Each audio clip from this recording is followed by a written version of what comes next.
President Macron has had to play down an incident in which his wife appeared to push him in the face. The couple were arriving in Vietnam for a tour of Southeast Asia. As you can see from these pictures here, Mr. Macron said that he and his wife Brigitte were just horsing around, suggesting the incident had been overblown as some sort of geoplanetary catastrophe. All right, let's bring our Europe correspondent Adam Parsons for more on this. Adam, look, it is great to have you here with this. And despite the sort of hyperbolic language there used by Macron to play this down, that footage is going to be played on repeat until we hear from him again.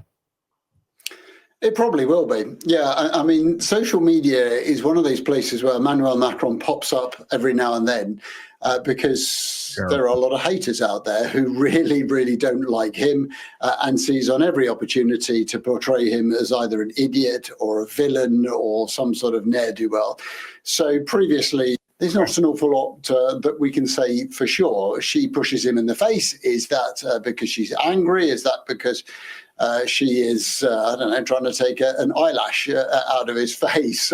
Then as they come down the stairs, certainly she seems as if she's not very happy about something. He extends his arm as if to offer her support, and she ignores that. All right, I'm going to stop it right there. So we pretty much got the gist of it. Ultimately, you you can't win out here. You just can't win. The French president catching the wreck, Obama catching the wreck. Like, if just because you got status doesn't mean your woman will not show out. Like, if anything, she's more likely to act a fool. And it's unfortunate for this guy though, because, well, there's a couple of things with the Macron. So I'm gonna try to keep it on the DV portion. But yeah, she pushed him in his face and refused to take his arm. And most people would say that's kind of some type of emotional abuse. But I know how people like to flip that when it comes to men. Yeah, no doubt. And one of the things with marriage is everybody is looking at how strong your marriage is, especially when you're a public figure like the president of France. I don't know any couples that play around with stiff arms to the face. Like, what kind of plan is that? Like, she basically did a Heisman on that dude. I don't know where that's coming from. And then I don't know if the whole video in its entirety is available, but you can see they're not really rocking with each other in terms of the physical touch piece. Now, I get some couples aren't as affectionate as other couples, but there's a difference between that and I don't even want to be in your space right now. There's multiple videos of them where it appears they don't like to be around each other. So people are going to pick up on that and they're going to see it and they're going to poke at it. But as the leader of a country, yeah, you kind of want your family to be on one accord because you got other battles that you need to fight. You don't want to put that in the front burner while you're dealing with world crises and economies and other politicians, etc. But this ain't a good look, man. It's not a good look at all. You know what's funny? So there's a whole thing about Macron's wife. Wife, like I said, this thing went viral with Candace Owens. She jumped into this and she pretty much got censored on YouTube for bringing this up, and then whatever the French government tried to do, I think they tried to do some other stuff. But with Macron, apparently this was his teacher when he was a kid.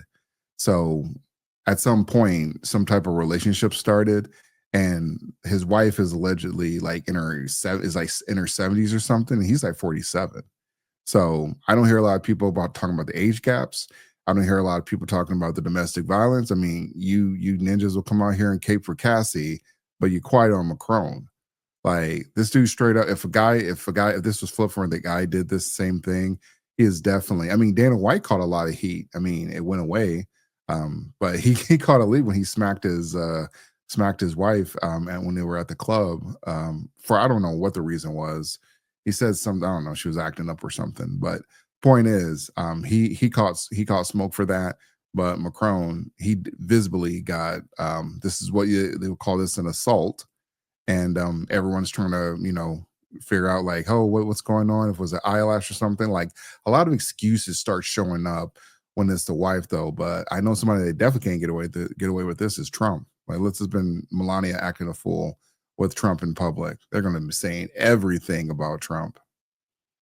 Yeah, and I'm glad you brought up the age gap. I was going to bring that up because nobody seems to care unless it's the other way around. unless it's a Mhm. very older man dating a younger woman. But 25 years, you dating a former teacher. Me personally, I don't understand what the attraction is. I don't know why he sticks around because, like I said, there's been evidence of stuff like this before that they don't really rock with each other like that. It almost makes you wonder if it's a convenience thing at this point, but I try not to dig too deep into other folks' marriages. But man, this and you talked about the censorship earlier. That's a lot more common in Europe than it is in the United States, even though it's becoming a problem in the United States. But they have no problem censoring people that have unfavorable comments or criticisms of political figures. We Yeah. specifically see that a lot in the UK. So they're going to try to cover this up because you can. A lot of people might view it as a weakness in your leadership. Your house ain't even in order, but you're trying to run the rest of the country. Yeah. I'll say, another thing that I found out about France, because obviously they have like a bias towards men. Another thing that I found out about France is that they don't do DNA tests when it comes to like trying to figure out paternity, or they don't do paternity tests. And so they went away with that. I don't know when they did that. I was trying to look that up though, but I thought it was really weird that why would you not do paternity tests to figure out who the father is? And that just tells me like a lot of these countries, when it comes to like discussing paternity fraud, as well as when it comes to domestic violence. And I know the United States is definitely can be thrown in there as well too. At least they have paternity tests. But some of these other countries, and like I said with France, they don't allow DNA tests. They really like pretty much been. I mean, the men are just at a very submissive position over in France. I was like, y'all can't tell us Americans how to do anything because you could be raising somebody else's other kid, or you could just your woman could straight up just smack you. And for the most part, I mean, I think that happens in the US too, but no one's really going to do anything over there in France. I mean, you can't even, you have a conservative idea, they knocking down the door. Your girl smacks you up, they ain't nobody, everybody's just laughing. Everybody's like, well, boys will be boys type of conversation though. But the problem is like I said, they have like these laws and these attitudes that are just very negative towards men, that these things weren't around 50 years ago, and now we're seeing like how DV is acceptable on TV versus, or on the screen, versus like when DV is, or what forms of DV is acceptable and which forms are not acceptable. Yeah, check the private chat real quick, TR. And while you're doing that, I'm gonna just throw this out there. I'm gonna shift the conversation a little bit away from their marriage while keeping it on subject. So a lot of times we talk about DV, particularly when it's the woman on the man. A lot of people just keep it in the physical space. But what I'm here to tell you is a lot of women DV men like mentally and verbally as well too. Like you got to consider stuff like that. Ultimately, a wife, in my opinion, now mind you, I'm more of a traditionalist when it comes to marriage. She should be speaking life into your mission and your plan and your goals because stuff like that matters. When I see stuff like this, the stiff arm in the face, they're not walking together, the clear attention when they're standing pretty close to each other, it just it brings up a lot of different questions, and a lot of people assess a man's character on how he treats his wife and his family, or his relationship with his wife and his family. So this could go against him when it comes to negotiating with other countries that take marriage more seriously. Because remember, we're westernized countries at the end of the day, and our standards for marriage continue to deteriorate. But when you're dealing with somebody in the East, that might not necessarily be the case. Yeah. And then also you got to worry about some of those Eastern ideas coming over to the Western, which is hard to believe that, we could go a whole nother level when it comes to wokeism or feminism.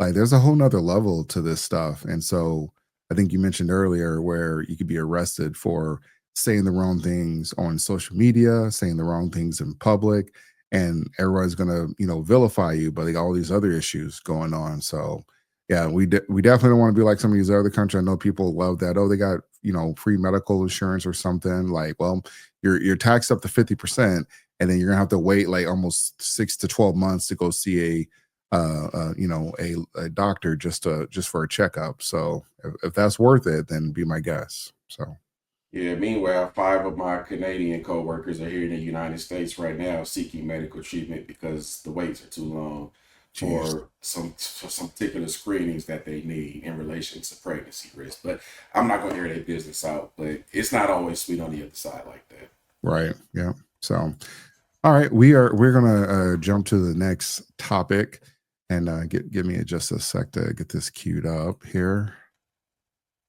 Let's see. MC, you want to entertain the people for a moment?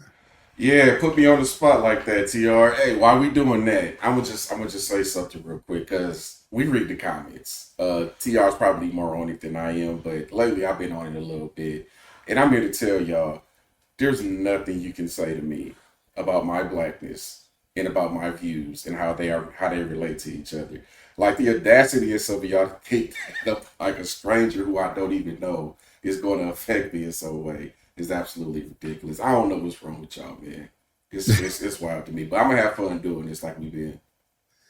Yeah, I mean, there's a lot of things I've learned about when you do social media. Is that the majority of the people that are going to dislike you or have smoke for you are probably going to be men, and I didn't even realize that, but it's definitely going to be men. So, but yeah, you got to have a thick skin to get on social media. So it is. What's that saying? If you piss somebody off, you must be doing something right. Yeah, that's just definitely true too. Here, almost done here. Sorry, I'm getting the banner set up here. Yeah, this is when you do it live, you gotta adjust like this. But I promise y'all, we gonna get better week after week. We learning this game, we cooking. We gonna keep bringing y'all the stuff how it's supposed to be brought to you. It's gonna be unfiltered. We're gonna look at it from both sides. But yeah, we're not gonna put any emotions into any of this stuff either, which I think a lot of men feel when they do that. Yeah. So, all right, we're gonna be talking about a topic called deadbeat